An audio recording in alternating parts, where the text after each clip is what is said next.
Cara menggunakan aplikasi Microsoft Word tanpa menggunakan mouse ataupun trackpad.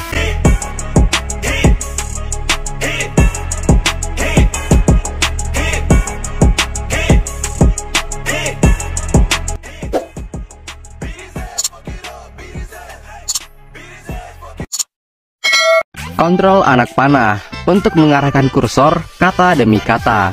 Kontrol Shift anak panah untuk memilih atau memblok kata per kata. Shift F3 untuk mengubah huruf menjadi huruf kapital atau huruf kecil.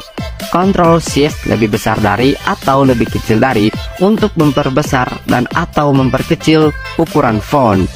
Alt Backspace mirip seperti Kontrol Z, yaitu untuk kembali ke masa lalu atau undo. Kontrol Backspace untuk menghapus kata per kata. Kontrol A untuk memilih semua teks. Kontrol C untuk mengcopy teks. Kontrol V untuk mempastekan teks. Kontrol R untuk membuat tulisan rata ke arah kanan.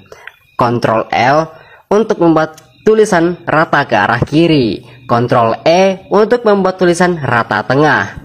Kontrol U untuk membuat garis bawah. Kontrol I untuk memiringkan tulisan. Kontrol B untuk menebalkan tulisan. Dan Kontrol S untuk menyimpan dokumen. Macam-macam fungsi tombol kontrol di Microsoft Word part kedua. Pertama, Kontrol J untuk meratakan tulisan rata kiri kanan. Kontrol F untuk menemukan kata tertentu. Kontrol H untuk menggantikan kata tertentu. Kontrol Z yaitu kembali ke masa sebelumnya, sering disebut dengan undo. Kontrol N untuk membuat dokumen baru. Macam-macam fungsi tombol kontrol di Microsoft Word part ketiga. Kontrol D untuk mengatur font, gaya font, ukuran, dan lain-lain.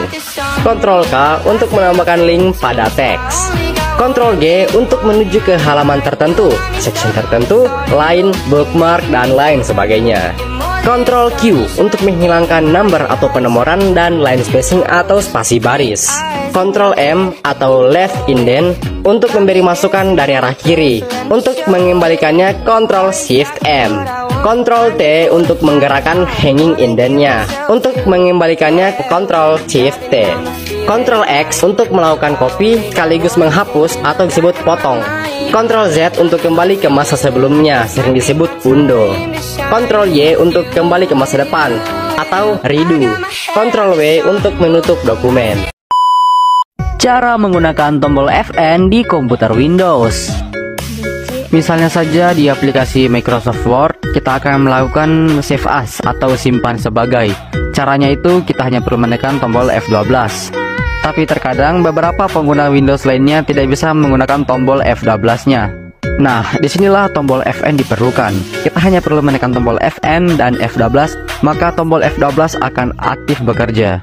Cara ini berlaku untuk semua tombol mulai dari F1 sampai F12. Misalnya di sini kita akan membuat tabel. Kita hanya perlu menekan tombol Alt, nanti di sini akan muncul saran-saran huruf. Lalu kita tekan tombol N, T, I, lalu kita tentukan jumlah kolom dan barisnya, lalu enter. Tabel pun jadi. Lalu misalnya kita ingin merubah font, kita hanya perlu memblok kalimat yang ingin kita rubah fontnya, lalu kita tekan Alt, H, FF, lalu kita ketik nama font yang kita inginkan, misalnya dari sini P yaitu Times New Roman, enter. Nah, di sini masih banyak lagi ya saran-saran hurufnya, nanti kalian tinggal coba-coba sendiri ya.